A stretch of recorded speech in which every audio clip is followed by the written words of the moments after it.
What's up, dudes? This week's video is going to be jam-packed with information, so get your notebook ready.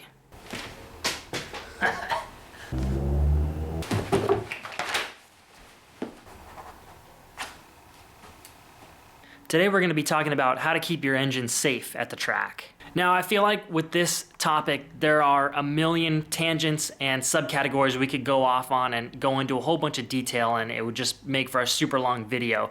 But the way I like to set these videos up is to cover a broad range of topics and let the comments section act as a continuation of the video. So if you have questions, drop those comments. I'll get to them as quick as I can. Just like a human, your engine has vital signs. I'm talking about things like water temperature, oil pressure, air to fuel ratio, air intake temperature, muffler bearing speed, and spark plug viscosity. Just making sure you're still paying attention. The best way to monitor your water temperature is with a gauge. Lucky for you, your car probably already has one. But the stock gauge may not be optimal for use at the track because most stock gauges are non-linear, which means they're just gonna read halfway, right in the middle, whether your water temperature is 150 degrees or 210 degrees. What can you do to better monitor your water temperature? Get an aftermarket gauge. An aftermarket gauge will give you a wide range of operating temperatures and give you a much more accurate reading than your stock gauge. How hot is too hot? That can depend a lot on what you're driving. When I see my water temperature get to about 225 degrees, it's time for a cool down lap. Some people say that's too high, some people go hotter. The good part about having an accurate gauge is you can set your own limit. Setting these limits is crucial to your engine surviving a day at the track. Letting your water temperature get too high can lead to a blown head gasket or a cracked cylinder head. A less common gauge to find in a car is an oil temperature gauge. Now, the same principle applies to oil temperature as it does water temperature. You don't want to drive your car really hard if it's too cool or too hot. Oil provides lubrication for the metal parts in your engine. If the oil in your engine gets too hot, it can lead to cylinder wall scoring and bearing failure. That means it's time for an engine rebuild. Now, oil temperature can safely get much hotter than water. A lot of racers say that 260 degrees is still safe but starting to get hot. But this is where you need to do your homework and set yourself a safe limit. A big part of setting this limit is self-control. You might be halfway through the perfect autocross lap or reeling in your rival lap by lap out on the track. But when you start to see temperatures going too high, it's time for a cool down. It could save your engine. Now, oil pressure, the way I see it, can tell you when something has already gone wrong. If you have no oil pressure at idle, you could have already suffered a mechanical failure, such as oil pump damage or a spun rod bearing. Out on track, if you see flashes of low or no oil pressure, it could mean you don't have enough oil in your car or your oiling system is not up to the task of what you're putting it through. A momentary loss of oil pressure could be the end of your engine. Always make sure you have the proper amount of oil in your engine before you go to the track. Bring extra oil and check it regularly. I'm talking after every session. Air to fuel ratio, or AFR. Kitty, what is my optimal air to fuel ratio? All right. This is not a gauge that you will find in a stock vehicle, but is extremely important, especially if your engine has been modified in any way. Arguably, it's even important on a stock vehicle because it can tell you if you're having a problem with your mass airflow sensor or your fueling system if you're not seeing the right numbers. For me, it's 100% necessary because my engine is pushing over double the horsepower it was from the factory. So I really need to make sure it's getting the right amount of fuel. How much is enough? In boost, I like to see mine around 11.5 to 1. Naturally aspirated guys are going to be closer to 12 or 12.5 to 1. Now, some of you probably know that at 14.7 to 1, all the fuel in the mixture is burning. So why do you need any extra? The extra unburnt fuel forms a protective barrier on top of the piston that protects it from the heat of the combustion event. Under high heat situations, such as being at full throttle or in high RPM, if you don't have enough extra fuel to create that barrier, you could be turning your pistons into soup in short order. Lunch is ready.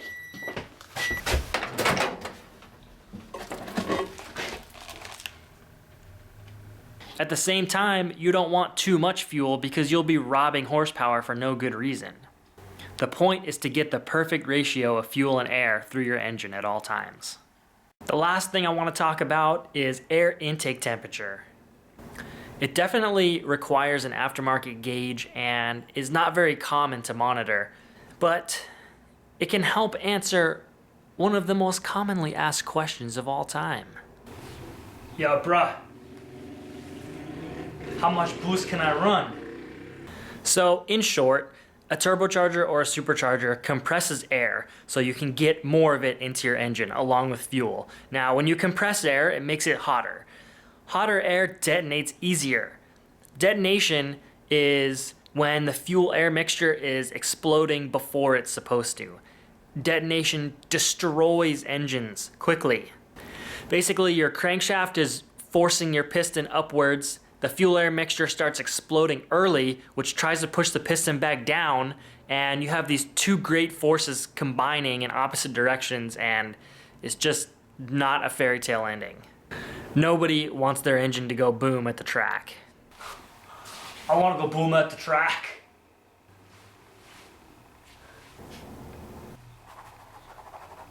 So how much boost can you run? Well, it's a simple question with complicated and variable written answers. The way I see it, there are two big parts to the answer of this question. The first part is how much power can the mechanical parts of your engine take? And I'm not really going to cover this because this is where you have to do your homework and find out how much power your specific engine can handle. Whatever your engine is, let's just say it's known to throw rods around 300 wheel horsepower. And you have your engine tuned to about 350 wheel horsepower, and you're beating it up lap after lap, and you shoot a connecting rod into outer space. Don't come back to me and be like, bruh, my water temperature was good, bruh. I don't know what happened. Here's the second part. Let's say you've got a really small turbo on your engine. It can't produce that much power, but you want to know how much you can turn the boost up. This is where air intake temperature comes into play. Let's just say, for example, when your air intake temperature hits 160 degrees, you're going to start to experience detonation. Now, this is just a completely random number I came up with that's going to change wildly based on your compression ratio, what type of fuel you're running, how much timing advance your engine has. Okay, so 160 is the danger zone. You might be able to boost 12 psi for 15 seconds straight and not even get close to that 160 degree mark. Or at 16 psi, you might only be able to boost for 10 seconds before you're hitting that 160. Or if it's a hot summer day, it might only take 8 seconds at full boost to get to that 160 degree mark. This is where an air intake temperature gauge can be really useful. My car runs on Megasquirt, so lucky for me, it's a built-in feature.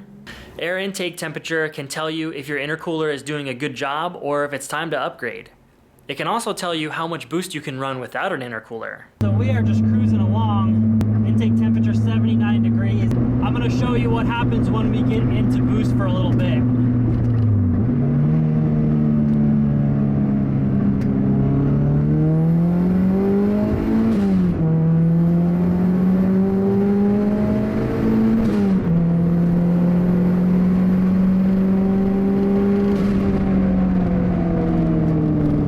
So that was only one quick pull. You can imagine if you're doing that lap after lap, your intercooler is going to get hotter and hotter, and it's going to have a harder time keeping those temperatures down. A way to monitor your air intake temperature can be really important if you're trying to run your boost as high as safely possible. Alright guys, that's about all I got for you on this topic. So get out there, get on track, and make sure you're watching your temperatures. The biggest thing is when you see the temperatures getting too high, you gotta know when to take a cool down lap. I hear this story all the time. Oh, I blew my motor at 8 psi. Your motor can't handle any more than that. But just as you can see from this brief video, there are a million variables that can cause engine failure at the track. It's not just the number of psi that you're running. For all the experts out there that are gonna say I skipped exhaust temperature, I don't have an exhaust temperature gauge and I have no experience with it. I know it's a very valuable tuning tool, but I don't have much knowledge about it, so I didn't really cover it in this video. Don't forget to subscribe, check out my social media links in the description.